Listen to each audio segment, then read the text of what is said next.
Good day, everyone. My name is Cyril Leonard Laxado Moring, and I am here to present the case of Bayan versus Executive Secretary GR number 138570, October 10, 2000. The facts of the case. The Republic of the Philippines and the United States of America entered into an agreement called the Visiting Forces Agreement, or VFA. The agreement was treated as a treaty by the Philippine government and was ratified by then President Joseph Estrada with a concurrence of two-thirds of the total membership of the Philippine Senate.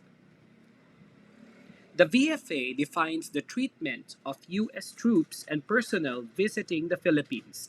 It provides for the guidelines to govern such visits and further defines the rights of the U.S. and the Philippine governments in the matter of criminal jurisdiction, movement of vessel and aircraft, importation and exportation of equipment, materials, and supplies.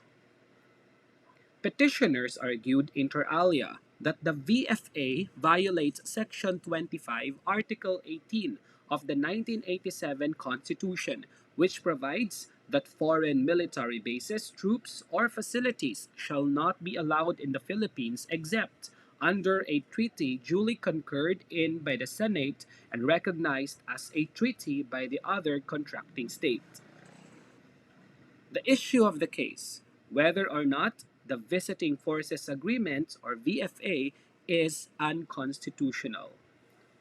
Ratio decidendi. No, the VFA is not unconstitutional. Section 25, Article 18 disallows foreign military bases, troops, or facilities in the country unless the following conditions are sufficiently met, viz. A. It must be under a treaty. B.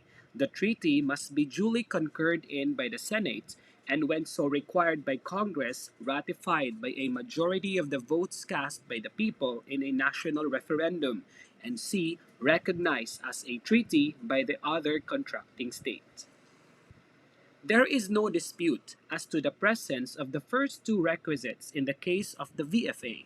The concurrence handed by the Senate through Resolution number 18 is in accordance with the provisions of the Constitution.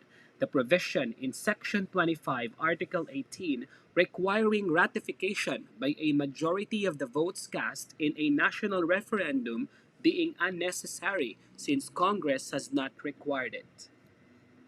This court is of the firm view that the phrase recognized as a treaty means that the other contracting party accepts or acknowledges the agreement as a treaty.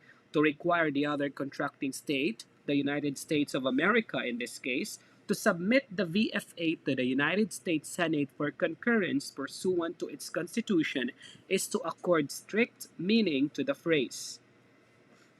Well entrenched is the principle that the words used in the Constitution are to be given their ordinary meaning, except where technical terms are employed, in which case the significance thus attached to them prevails.